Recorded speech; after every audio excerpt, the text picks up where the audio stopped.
From Storm Tracker 6, this is Forecast First, sponsored by Auto Owners Insurance. Simple human sense. We still have some very stubborn cloud cover across parts of mid-Michigan this Wednesday evening. However, notice on satellite and radar a little bit of clearing beginning to make its way south through the region.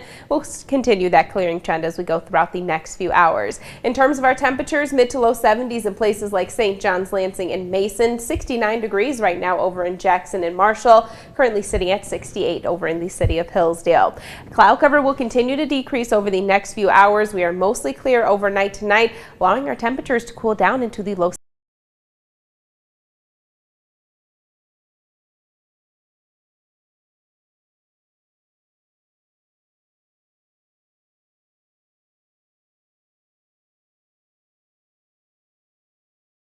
Out of commission on the day school was scheduled to start, what police say was the problem.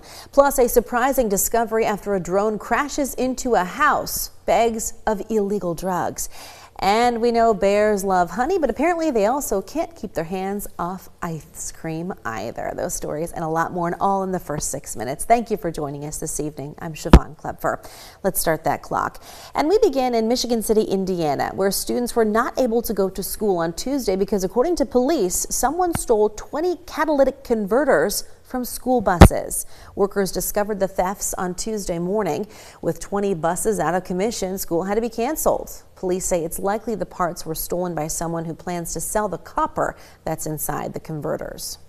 The material that they're made of, you can scrap those for a nice price. I hear anywhere from $500 to maybe $900 a piece. With these being from a heavy duty or vehicle, it might even be a little bit more. Most students were able to return to school today thanks to other school districts in the area loaning their buses. The thefts are still under investigation.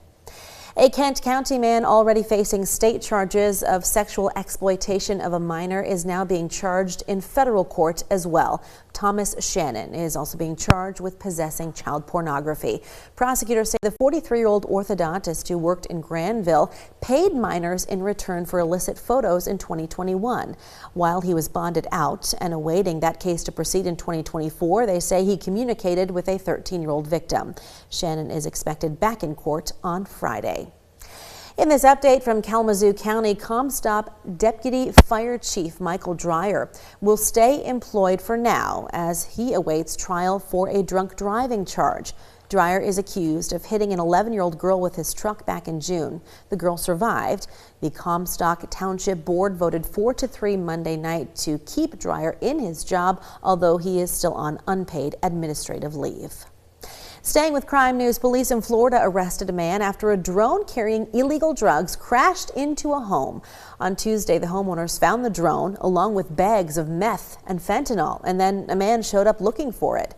That's when they called police. Officers arrested him and charged him with drug possession and other crimes.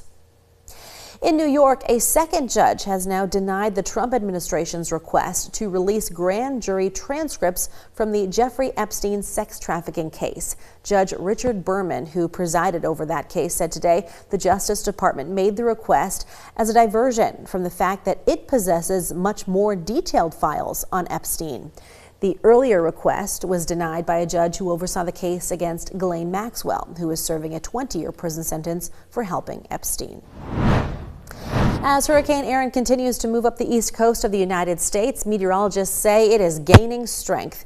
The storm was a strong Category 2 hurricane as of this afternoon, with maximum sustained winds around 110 miles per hour. That's according to the National Hurricane Center. Erin is not expected to make landfall, but authorities expect its large swells will cut off roads to villages and vacation homes on North Carolina's Outer Banks and whip up life-threatening rip currents from Florida to New England. Moving to the war in Gaza, the Israeli military is planning to call up 60,000 reservists and extend the service of about 20,000 others. This is happening ahead of a planned operation against Hamas's underground tunnel network in Gaza City. But the international concerns over the displaced people of Gaza facing famine continue. Ceasefire negotiations are continuing, with Hamas agreeing to terms. Israel has not responded. And staying with Israel, the country's Planning and Building Committee approved a controversial settlement project today that will cut the occupied West Bank into 2 sections. Construction work could begin in the next few months, and home building could start in about a year. The plan includes around 3,500 apartments. Palestinians and human rights groups say this will basically end the hope of a Palestinian state. Most nations, including the U.S., consider the West Bank to be occupied territory. In the United Kingdom, a battery-powered train is now a world record holder. The Great Western Railway train traveled 200 miles on a single charge, the longest distance ever, prompting a celebration. It was a slow journey as the train traveled not faster than 38 miles per hour. It pulled into the Reading train depot in South England this morning.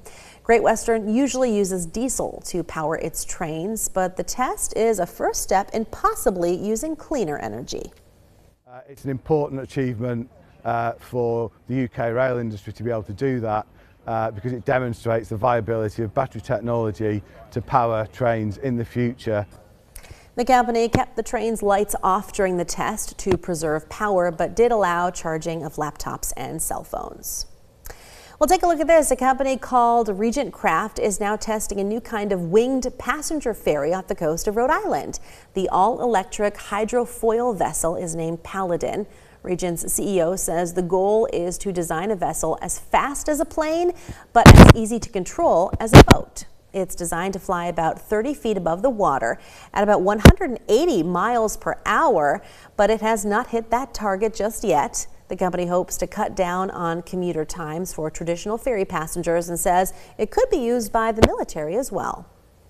Meanwhile, far overhead, scientists say they just got a rare look inside a dying star. They recently observed a supernova, which is the explosion the most massive stars go through when they run out of fuel. And that is usually a chaotic mix of the star's layers, making it hard to see inside. But this one lost so many layers before the actual explosion, astronomers saw the inner core of silicon and sulfur. This animation was created from the data they gathered. And scooping up our first 6 minutes of news, a California ice cream parlor had a surprising new employee on Sunday. Deputies were called about an intruder at the shop and saw a bear, later named Fuzzy, stationed behind the counter. They were able to convince Fuzzy to move along, and there were no injuries or major damage. And in case you're wondering, Kendall, Fuzzy's favorite flavor seemed to be strawberry. He just wanted some ice cream, that was all. Yeah, cooling off a bit. I mean, he had a buffet right there to choose from. I know, so how could he resist? Good thing he just moved along, no problem, but I bet he might be back. Yeah, I suspect it. If you're looking for ice cream, maybe some good ice cream weather for the next few days might be a little bit less ideal early next week with some cooler temperatures briefly moving in.